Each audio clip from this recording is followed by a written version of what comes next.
I spent last night with my boyfriend's family, an event that I had been both excited and anxious about for weeks. This was the first time I would be meeting his family all together, and I wanted to make a good impression. We had planned to go out to dinner, and his dad volunteered to drive. When the time came, my boyfriend, his parents, his brother, and I all squeezed into his dad's car and headed to the restaurant. The car ride was a bit cramped, but we were all in good spirits, chatting and laughing as we drove. At the restaurant, the atmosphere was lively and pleasant. We ordered food and drinks, and the conversation flowed easily. I had a few drinks, enjoying the relaxed vibe, while his dad had two since he was the one driving us back.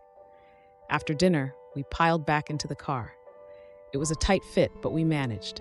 On the way home, his dad turned to me and started asking about my job. "You work on self-driving cars, yeah?" he asked, a curious tone in his voice. I nodded and replied, "Yes, I do. I'm a systems engineer and I've worked for several companies in the autonomy industry." His dad seemed genuinely interested and started asking me more about my work. He asked how I liked his Tesla, and I jokingly said, "It's fine as long as you're the one driving it." He laughed and then asked, "What do you think about full self-driving, FSD?" He mentioned that he had just bought it and was curious about my opinion. I felt a bit uneasy, but tried to keep the conversation light. "Not with me in the car," I replied with a nervous chuckle. His dad laughed again and asked why I was still scared when I work with this technology every day. I started to explain, it's because but I was cut off when he pulled over to the side of the road and began turning on the FSD. My heart started racing, and I felt a wave of panic wash over me. "I'm not kidding," I said more firmly. "Let me out of the car if you're going to do this." To my dismay, my boyfriend's dad and brother started laughing at me, clearly not taking my concerns seriously. My boyfriend, sitting next to me, remained silent, not coming to my defense. I felt a mix of fear, anger, and helplessness.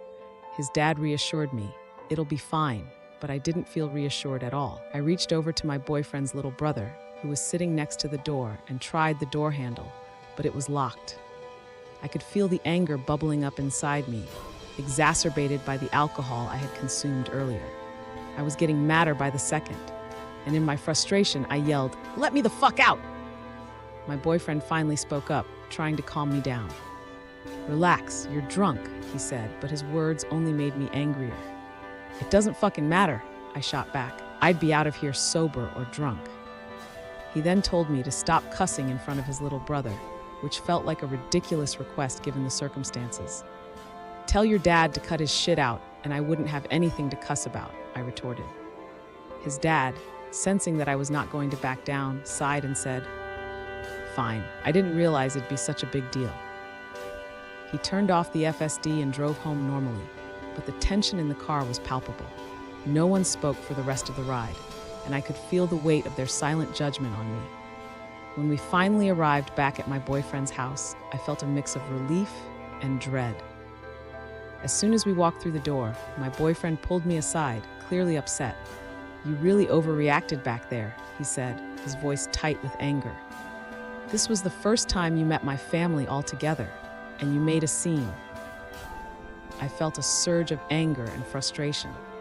"I'm not the one who decided to do the one thing I said I'm not comfortable with," I argued, just after I asked him not to, and then laugh at me. My boyfriend shook his head, still not understanding my point of view. "My dad uses the car a lot, and it's always been fine," he insisted.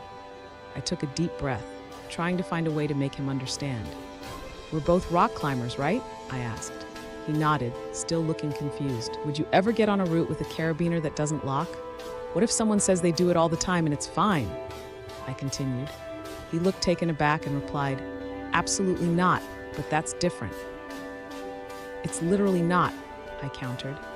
"Just like we don't know any climbers who do that, nobody in my field would stay in that car. It's about safety and trust. I wasn't comfortable, and your family laughed at me and did the one thing I asked them not to." He sighed, clearly still upset.